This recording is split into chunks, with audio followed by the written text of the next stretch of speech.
Hey everybody. So, throughout the Halloween season, we celebrate the stories, both new and old, that have brought us the greatest chills and thrills, whether through the use of horror or mysterious intrigue. One popular avenue for these types of stories is the urban legend, a mysterious tale circulated mostly by word of mouth and framed as if it were entirely true. In few other environments is the urban legend as present as the video game community. Since their inception, fans of games have created countless stories, usually disturbing in nature, describing mysterious beings, phenomena, and other such secrets. Naturally, the best-selling game of all time is not immune to this trend. Over the years, Minecraft has seen many fascinating urban legends, some based around in-game events, some entirely fictitious. On this dark Halloween night, let's take a look at Minecraft Urban Legends.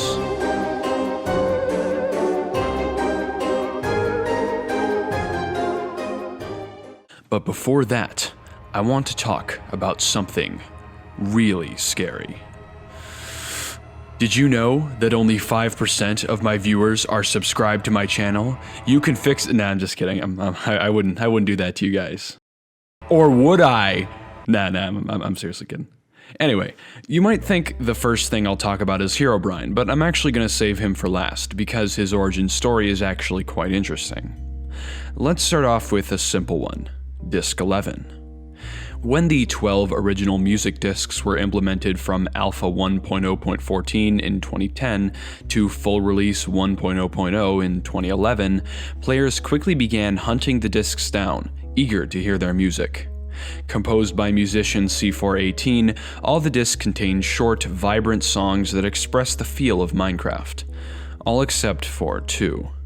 The disc entitled 13, which contained ambient noise, and, more notably, Disc 11, one of Minecraft's greatest mysteries. The disc itself stands out, being damaged while all the others are whole. The audio on the disc is similarly unusual, composed of disturbing audio of a man running through a cave before suddenly cutting out after a disturbing noise.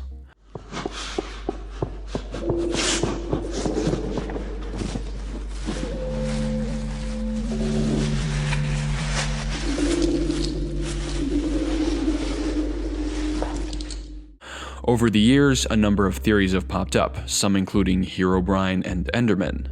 The disc even contains a strange pattern of noise at its end that, when run through a spectrogram, reveals C418's signature. The true meaning of the disc may never be fully known, but Reddit user DirtPiper proposed a very convincing backstory for the disc, which states that it simply tells the story of a miner running from a creeper through a cave. They go on to say that the 11 seconds of silence in Disc 13 are where Disc 11 fits in. This is now a commonly accepted explanation, but I suppose we'll never really know.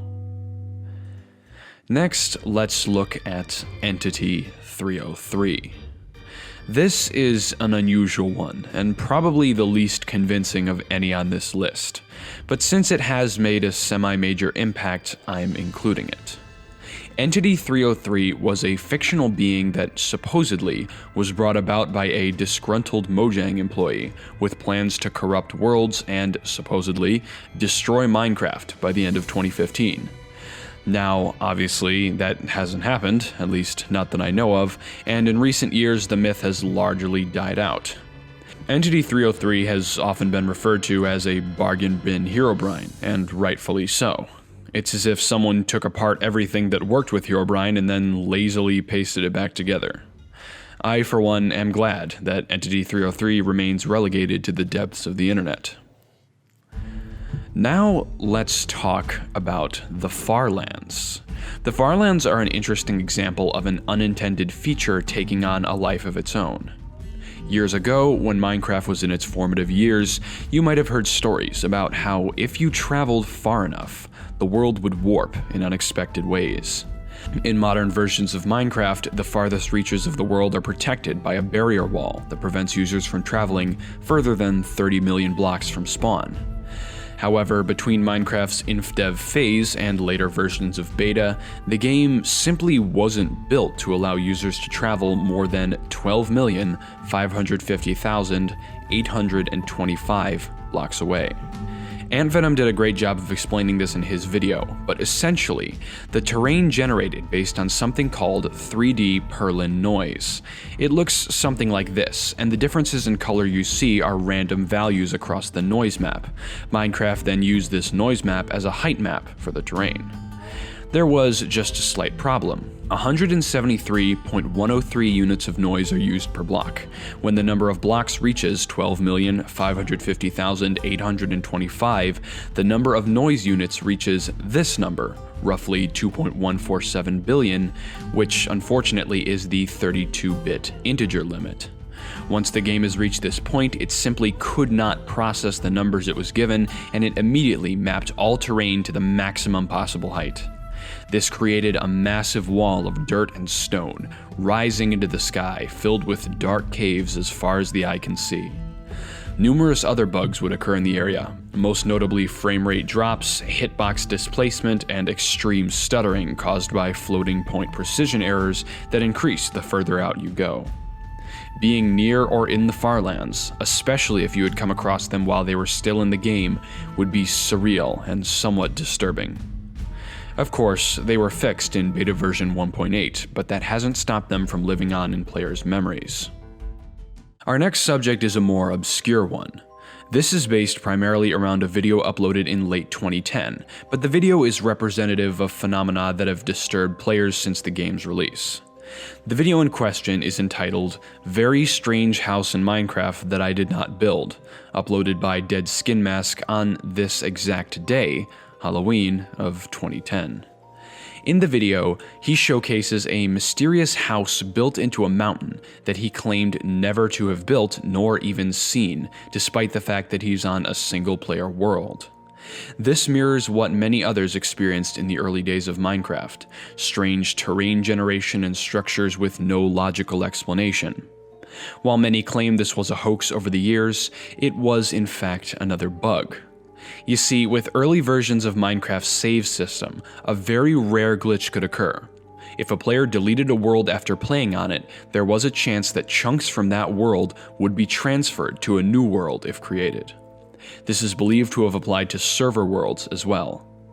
Generation glitches like this may have fed into early players' fears that something was there in the world with them, and may have even contributed to the development of the Herobrine mythos. And with that, we are brought to the final entry of the night, possibly the greatest Minecraft legend of all time. And for this, we need a little change of scenery. Interestingly, while the exact creator of the Herobrine story is not known, the story's origin point is. The story of Herobrine began in August of 2010, when an unknown user posted a single image, accompanied by text, to 4chan's X Paranormal board. This photo, which has since become one of the most infamous screenshots of all time, showed a disturbing figure resembling the game's default skin with empty eyes, hidden almost completely in the render fog that was present during alpha. The original poster described seeing a mysterious figure throughout the world, always retreating when approached, but making its presence known by building pyramids, digging tunnels in the earth, and stripping trees of their leaves. As the story goes, the player asked for help on the forums before having his post deleted and being messaged the word "stop" by a user named Herobrine. He was contacted by other users who claimed to have the same problem, and he never saw the creature again. Oh, and there's a part in the post about Herobrine being Notch's dead brother, but this part is, if you'll forgive me, kinda dumb. Anyway, the story doesn't end here. On the days leading up to August 30th, 2010, a streamer named Copeland from the now defunct group Brocraft posted a number of screenshots with Herobrine photoshopped into them. But this wasn't enough. Copeland wanted to leave a mark that would never be forgotten. On August 30th, 2010, Copeland began a stream showing off the house he had built in a single-player survival world. At approximately 20 minutes and 45 seconds into the stream, Copeland entered a room he had previously passed over to be greeted by Herobrine himself, staring him dead in the eyes. Copeland panicked and logged off. When he returned, the specter was gone. Unfortunately, the footage of this stream has been lost to time. This commonly circulated video is in fact a fake, and although the web address of the stream has been archived, the video cannot be accessed, but this is a topic for another time. It has since been revealed in an interview with Copeland that the Herobrine in his stream was in fact a retextured painting. Another Brocraft streamer named Padamus streamed once more a few days later, using a retextured door instead of a painting, allowing Herobrine to be freestanding over a lake of lava.